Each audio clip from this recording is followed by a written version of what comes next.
भारतीय न्याय संहिता 2023 का अध्याय 11 सार्वजनिक शांति के विरुद्ध अपराधों पर केंद्रित है, जो राज्य को सामाजिक व्यवस्था और सद्भाव बनाने के लिए महत्वपूर्ण शक्तियां प्रदान करता है। इस अध्याय के अंतर्गत धारा 194 से 197 तक ऐसी गतिविधियां शामिल है जो समाज में अव्यवस्था फैलाती है, सार्वजनिक व्यवस्था में बाधा डालती है या समुदायों के बीच दुश्मनी पैदा करती है और ये सुनिश्चित करती है कि लोक सेवकों को उनके कर्तव्य पालन के दौरान सुरक्षा मिले और विभिन्न समुदायों के बीच शांतिपूर्ण सह अस्तित्व बना रहे। विवरण से देखें तो धारा 194 में शांतिपूर्ण स्थितियों को नियंत्रित कर रहे लोक सेवकों को सुरक्षा प्रदान करती है। यह उस व्यक्ति को दंडित करती है जो किसी लोक सेवक पर हमला करता है, आपराधिक बल का प्रयोग करता है या उसे बाधित करता है। जब वह लोक सेवक किसी बलवे या राइट को दबाने या विधि विरुद्ध जमाव को तितर बितर करने के लिए अपने कर्तव्य का पालन कर रहा हो, जिसमें दोषी पाए जाने पर 5 वर्ष का कारावास या जुर्माना दोनों की सजा हो सकती है।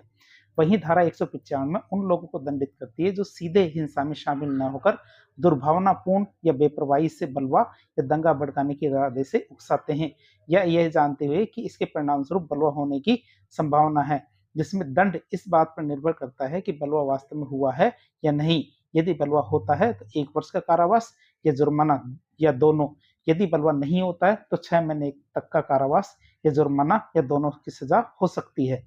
समुदायों के बीच सद्भाव बनाए रखने के लिए धारा 196 बहुत ही महत्वपूर्ण है, जो धर्म, मूलवंश, जन्मस्थान, निवास, भाषा, जाति या समुदाय जैसे किसी भी आधार पर विभिन्न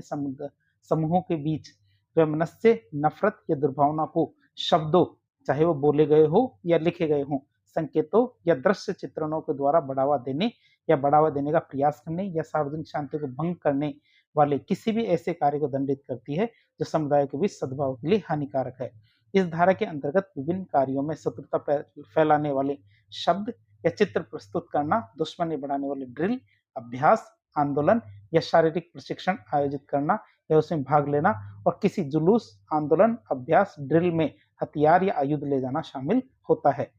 इसकी सजा सामान्य स्थिति में 3 वर्ष तक का कारावास या जुर्माना या दोनों हो सकता है, लेकिन यदि यह अपराध किसी पूजा स्थल या धार्मिक जमावड़े में किया जाता है तो सजा 5 वर्ष तक का कारावास या जुर्माना हो सकती है। अंततः देखें तो धारा 197 में राष्ट्रीय अखंडता के लिए हानिकारक लांछनों और बयानों को दंडित करती है। यह उस व्यक्ति को अपराधी मानती है जो शब्दों, संकेतों या दृश्य चित्रणों द्वारा ऐसे कोई अभिकथन या लांछन लगाता है जो राष्ट्रीय अखंडता के लिए हानिकारक है, जिसमें विशिष्ट रूप से यह कहना या प्रकाशित करना शामिल है कि व्यक्तियों का कोई वर्ग, समूह पहचान के कारण भारत के संविधान के प्रति सच्ची श्रद्धा और निष्ठा नहीं रख सकता।